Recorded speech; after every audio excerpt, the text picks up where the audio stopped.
Hi YouTube, it's Mzblackpearlz.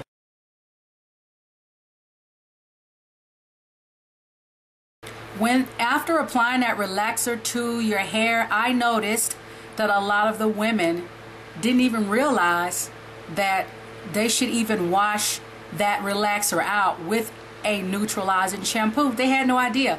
A lot of them would opt out of using the small little relaxer shampoo that came with their kit and just used a regular shampoo.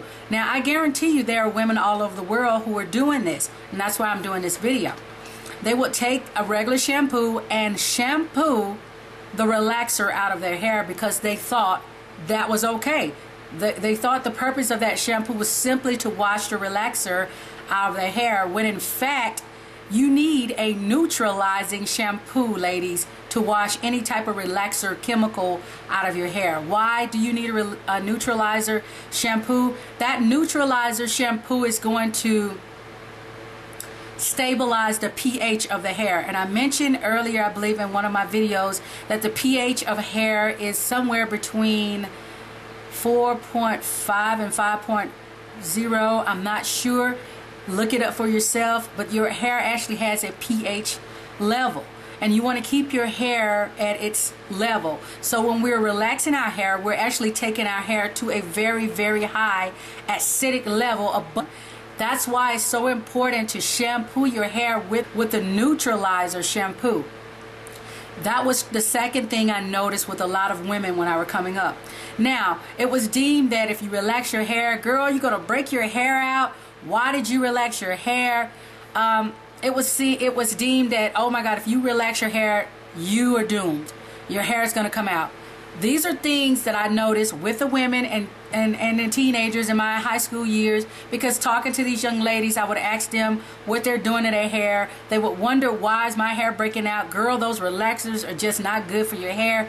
And I realized these were the things they were doing that was actually causing the breakage to their hair. It was not the relaxer, it was what they were doing. Here's the third thing that a lot of the women would say that I noticed. They would talk about their hair was coming out around the ear area and the nape area.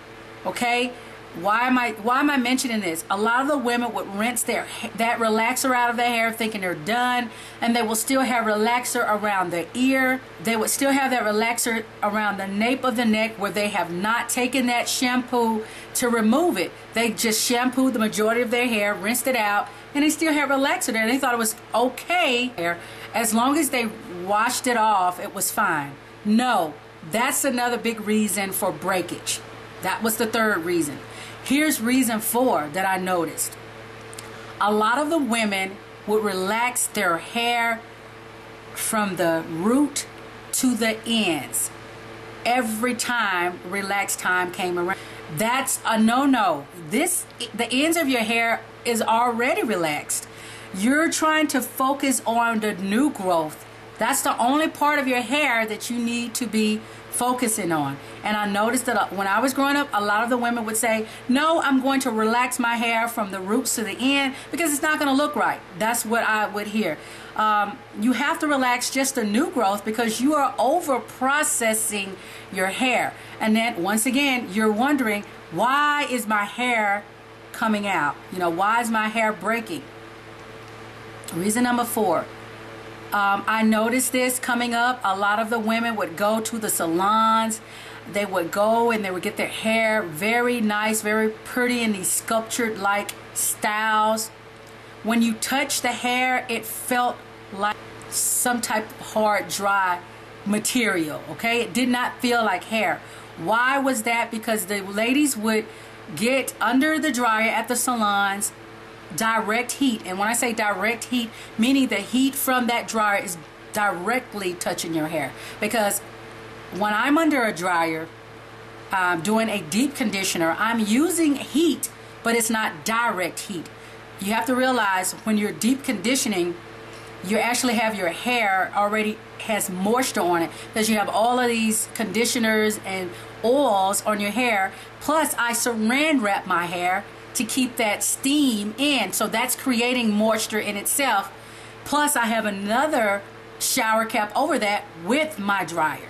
So that is called indirect heat. But direct heat onto these ladies' hair was already sucking all the moisture out.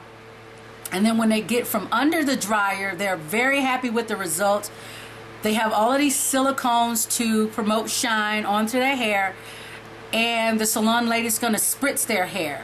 And she spritz it with some type of spray that you can smell the alcohol in the air when it's being sprayed. It's that strong. That product in itself, and it's called spritz, you know, that product in itself would actually cause any moisture, if any is left in there, to be sapped out of the hair, and now you're really just left with straw-like hair. No, it's just there. It has no moisture in it. You've taken everything out of the strand. As I mentioned, we have to manage our hair a lot differently, okay? And that includes putting natural oils to our hair because we don't have that many oils in our hair, okay? That's what I mean about the whole oil thing. Those women who were coming out of the salons had no idea that they were drying out their hair twice over, you know what I mean? And then they would be advised to go buy some spritz with the same alcohol as the first ingredient, and they would spritz their hair with that stuff, and they will keep that style for at least 2 or 3 days, or as long as they could maintain that style, not realizing that, hey, I'm killing my hair. I am killing my hair. Most people think they would shampoo it out, but no, I know this for a fact. Most of those women will take a comb and comb their hair to try to get that style out, and they'll go, girl, my hair's so hard. You know, yes, your hair is hard because you have no moisture in it. And now, instead of getting in the shower to shampoo all of these things out of your hair, you're trying to comb this sculpted hair loose, and while doing that, you're breaking your hair. Okay, I guarantee you there are women all across the world, especially in the southern regional areas of the United States, maybe in other countries, I don't know, I'm only speaking for what I've seen and what I know, that you're combing that stuff out of your hair, and guess what you're saying? Girl, my hair's broke out. You know, my hair ain't never looked like this. I'm not going back to that beautician. Or, girl, relaxers are no good. Or, that relaxer really messed my hair up. A lot of women are damaging their own hair.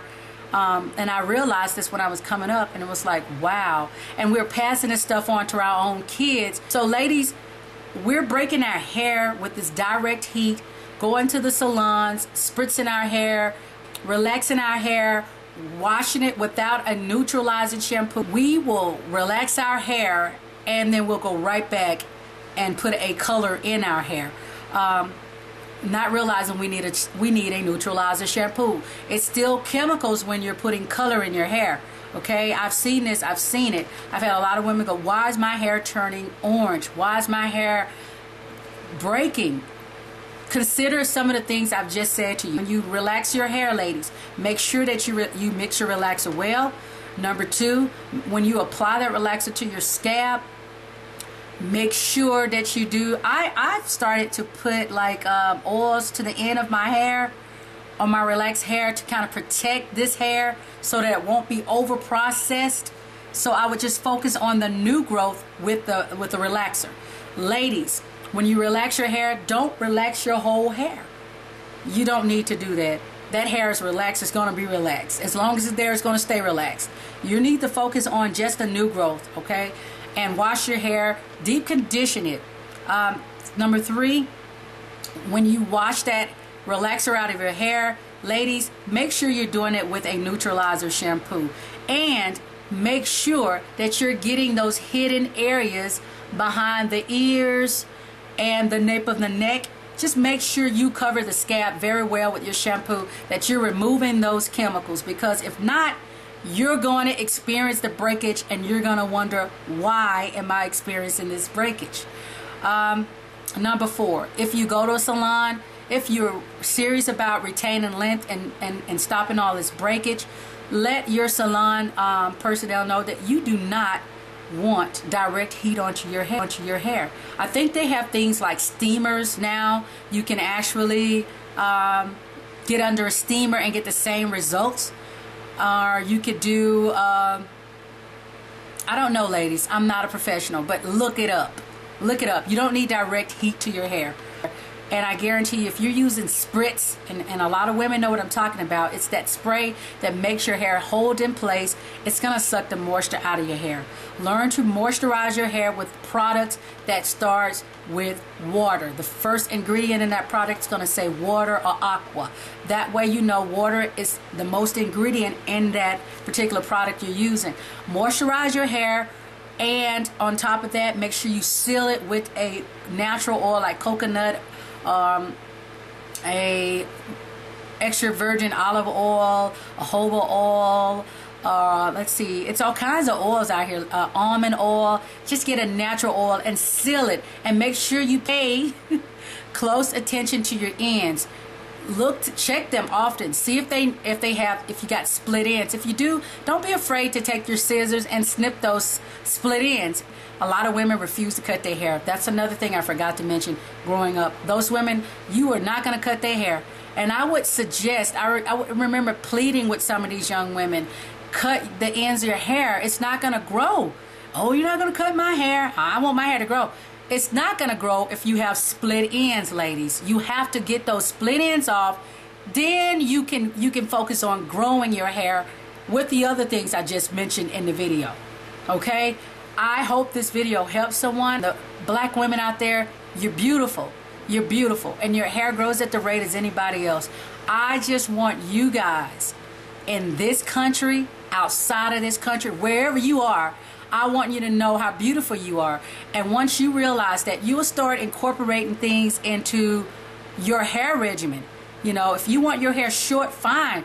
Keep it short, keep it healthy. If you want it natural, fine. Keep it natural, but keep it healthy. If you want it relaxed, fine. Keep it relaxed, but keep it healthy.